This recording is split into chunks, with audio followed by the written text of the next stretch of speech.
Today we're going to talk about what do you do when you discover you're pregnant.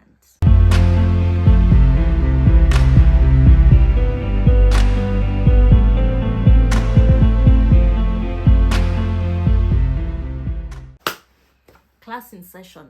With me here, I have a very special box, and you'll be seeing it a lot of the times, especially when we need to dig out some old archives. I'll give you a short story. When I first found out I was pregnant in Poland, I honestly didn't know where to start.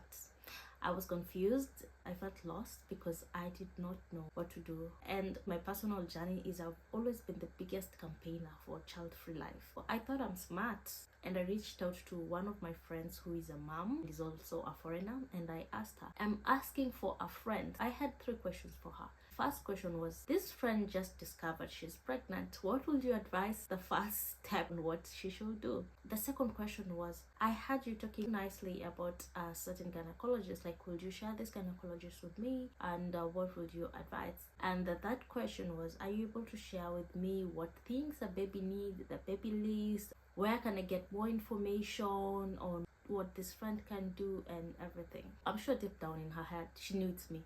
Normally, when you ask for a friend, we know it, you are the friend, we know. She gave me all this information, and where she could not, she shared with me links on where I can get more information. So if you are a pregnant mom like me, I want to be that virtual friend for you. This video will take you step by step through the things that you need to do so that you feel comfortable and you don't feel overwhelmed and you don't feel lost, because we need you at your best and we need your mental state to be safe and secure. Stick with me, let's roll. The first step is confirming that you're pregnant.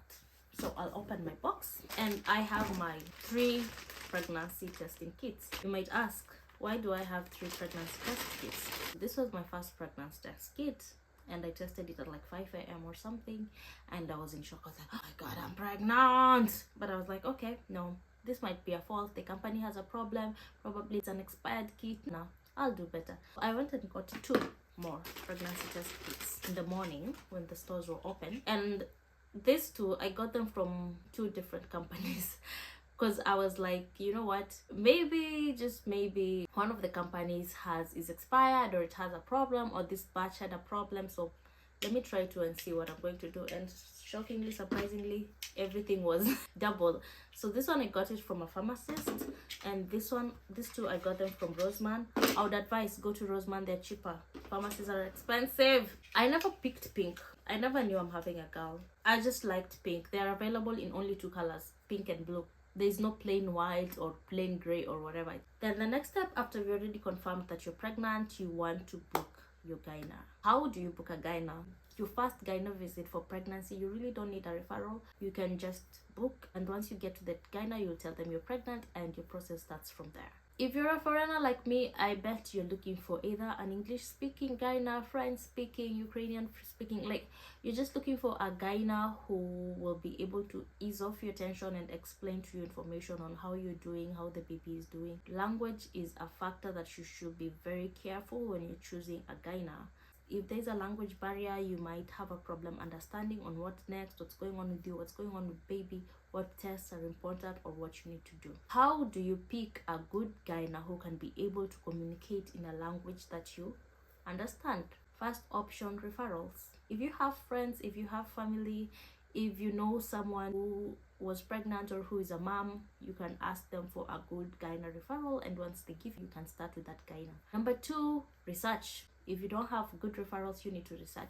Especially this comes in handy whereby your friends, your mom friends, or anyone that you know gives you referral to a gyna who uses public hospitals and you don't want to use public hospital, who uses private insurance and you don't want to use private insurance, or who uses a private insurance that is different from yours. In this case, you need to research and get your own gyna.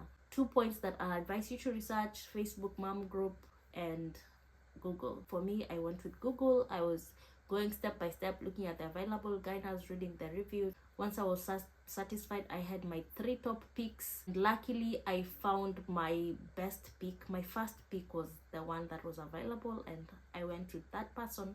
And until now, I'm very happy with the services of my gyna. The third and the last option on how to get a good gyna is you just do picky ponky until you land on the final one. That is basically just trying one gyna after another.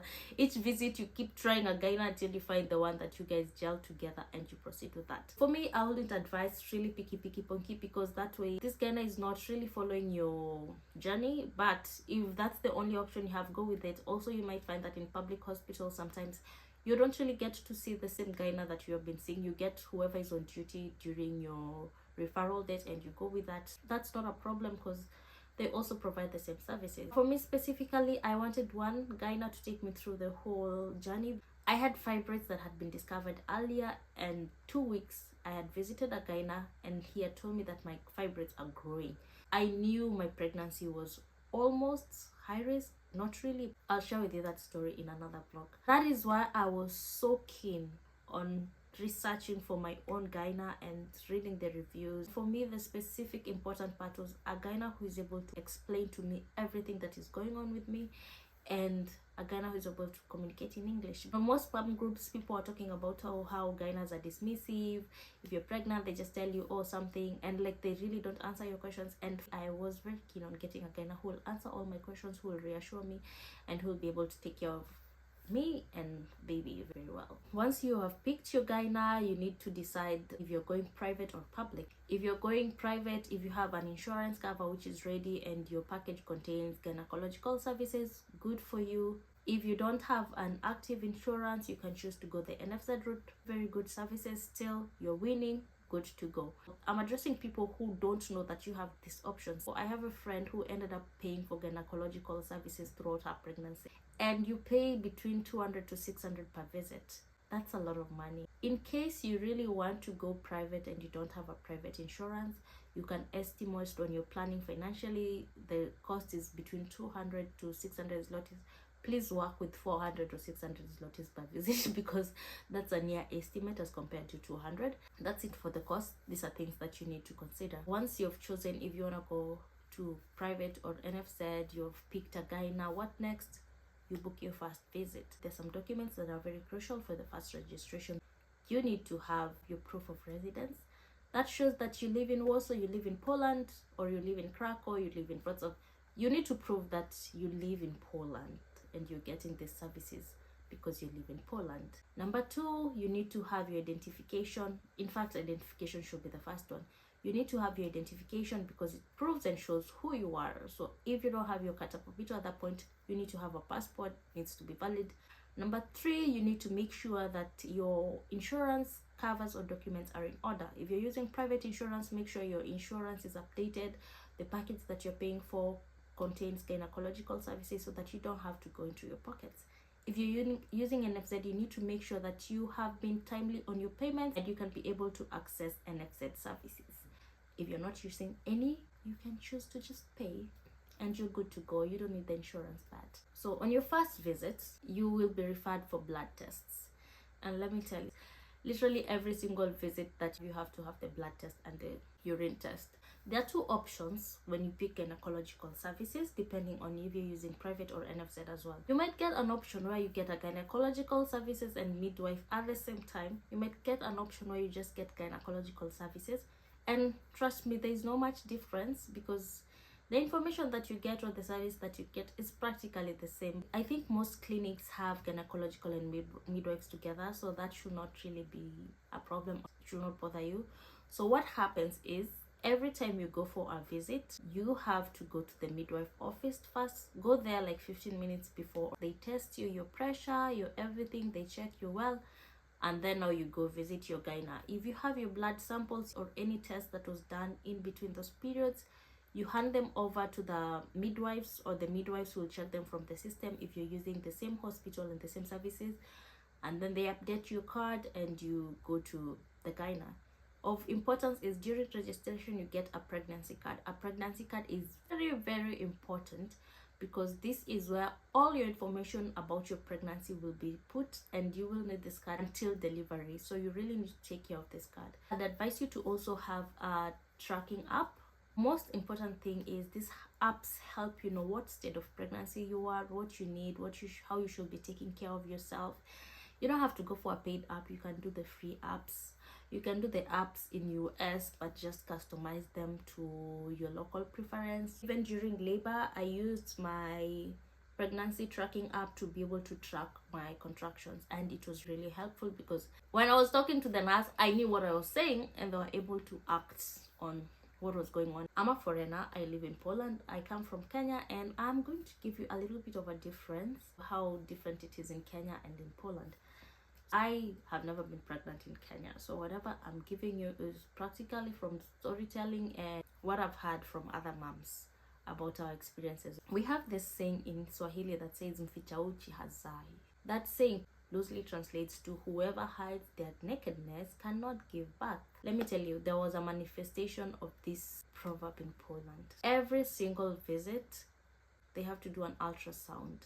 And doing an ultrasound means the lower part of your body has to be visible or has to be shown. So if you're lucky and you're using private insurance, you have those skirts that you wear when you visit the gyna, so at least you'll feel a little bit covered. If you're using public hospitals, my friend, you will walk just as you are to go to that bed to get your ultrasound. So pick your poison. Anyways, it's not that weird because it's like 1-2 minutes. So in Poland we have very many ultrasounds. In Kenya I think there are like 3 or 4 major ultrasounds. It's not really per visit. In Poland you visit at time, like you have to go every month, and when you're almost giving birth you go after every 2 weeks.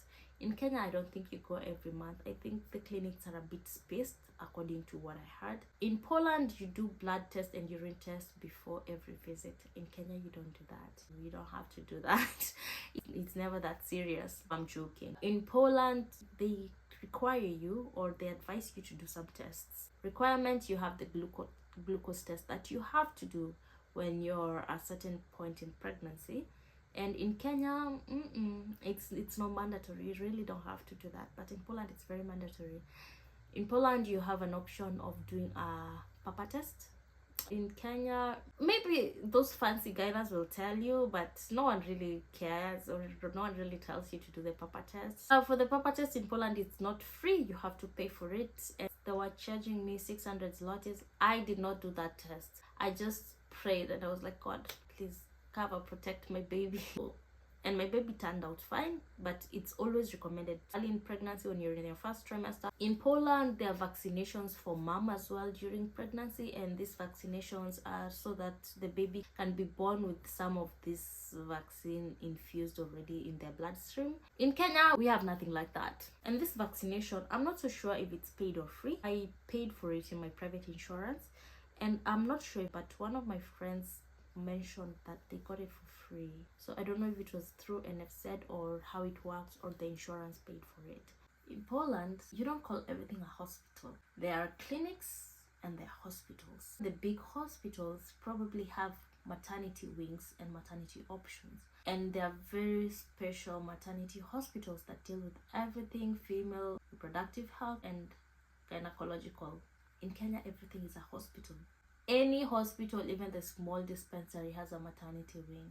You can go anywhere, literally. In Kenya, you need to book in advance on where you're gonna give birth and everything. In Poland, you don't have to. You can just walk in and everything will be fine. Those are some of the differences between how it works in Poland and Kenya. Maybe share with me what are some of the differences, what are some of your experiences between what I just mentioned and how this goes on in your country. I said class is in session, so I'll give you a checklist of what to do the first time you discover you're pregnant. Number 1, confirm your pregnancy and pick your gynecologist.